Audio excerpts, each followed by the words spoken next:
आज मैं आपको एक मज़ेदार भक्ति कहानी सुनाने जा रही हूँ। एक लड़की थी जो कृष्ण जी की सबसे बड़ी भक्त थी। बचपन से ही कृष्ण भगवान का भजन करती थी। भक्ति करते करते वह बड़ी हो गई। भगवान की कृपा से उसका ब्याह वृंदावन में किसी अच्छे घर में हो गया। विवाह होके पहली बार वृंदावन गई, पर नई दुल्हन होने से कहीं जा नहीं सकती थी और एक दिन मायके चली गई। और वह दिन भी आ गया जब उसका पति उसे लेने के लिए मायके आया। अपने पति के साथ फिर वृंदावन आ गई। पहुँचते पहुँचते उससे शाम हो गई। पति वृंदावन में यमुना किनारे रुककर कहने लगा, देखो शाम का समय है, मैं यमुना जी में स्नान करके अभी आता हूँ। तुम इस पेड़ के नीचे बैठ जाओ और सामान की देख रेख करना। थोड़ी ही समय में आ जाऊँगा, यहीं सामने में हूँ, कुछ लगे तो मुझे आवाज़ दे देना। इतना कहकर पति चला गया और वह लड़की वहीं बैठ गई। अब एक हाथ का लंबा घूंघट निकाल रखा था, क्योंकि गांव है, ससुराल है, और वहीं बैठ गई। मन ही मन विचार करने लगी कि देखो ठाकुर जी की कितनी कृपा है। उन्हें मैंने बचपन से भजा और उनकी कृपा से मेरा विवाह भी श्री धाम वृंदावन में हो गया। मैं इतने वर्षों से ठाकुर जी को मानती हूँ, लेकिन अब तक उनसे कोई रिश्ता नहीं जोड़ पाया। फिर सोचती हूँ ठाकुर जी की उम्र क्या होगी, लगभग 16 साल के होंगे। मेरे पति 20 वर्ष के हैं, उनसे थोड़े से छोटे हैं, इसलिए मेरे पति के छोटे भाई की तरह हुए और वे मेरे देवर की तरह हैं। तो आज से ठाकुर जी मेरे देवर हो गए। अब तो ठाकुर जी से नया संबंध जोड़कर बहुत खुशी हुई और मन ही मन ठाकुर जी से कहने लगी, देखो ठाकुर जी, आज से मैं तुम्हारी भाभी और तुम मेरा देवर हो गए। अब वो समय चला गया, अब तो तुम्हें मुझे भाभी भाभी कहकर पुकारना पड़ेगा। इतना सोच ही रही थी कि एक 10-15 वर्ष का बालक आया और उस लड़की से बोला, भाभी भाभी। लड़की अचानक अपने भाव से बाहर आ गई और सोचने लगी, वृंदावन में तो मैं नई हूँ, भाभी कहकर कौन बुला रहा है। नई थी, लेकिन घूंघट उठाकर नहीं देखा कि गांव के किसी बड़े बूढ़े ने देख लिया तो बड़ी बदनामी होगी। वह बालक बार बार कहता, भाभी भाभी, वह कुछ भी उत्तर न देती।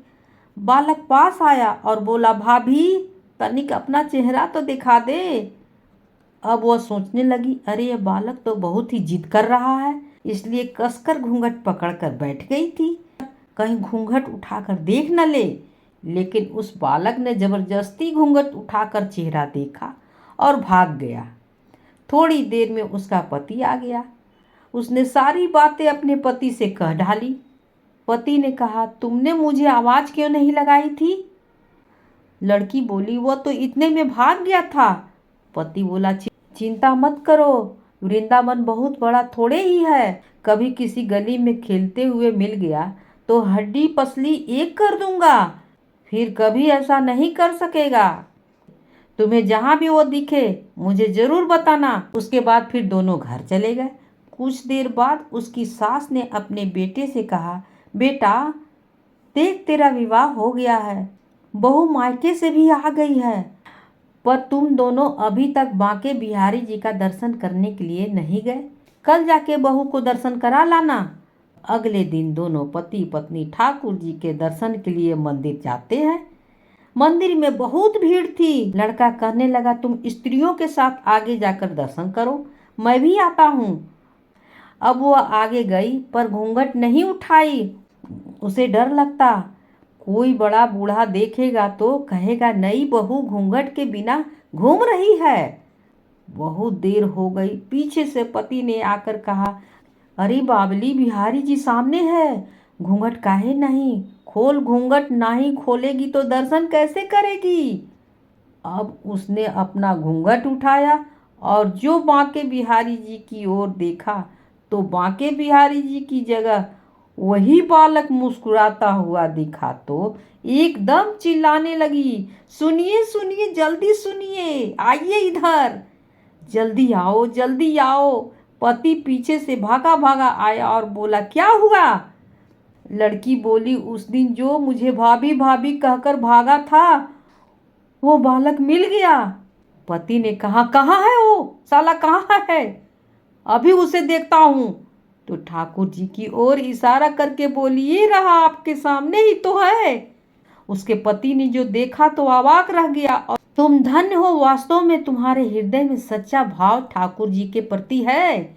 मैं इतने वर्षों से वृंदावन में हूँ, मुझे आज तक उसके दर्शन नहीं हुए, और तुम्हारा भाव इतना ऊंचा और सच्चा है कि बिहारी जी के तुम्हें दर्शन हुए हैं।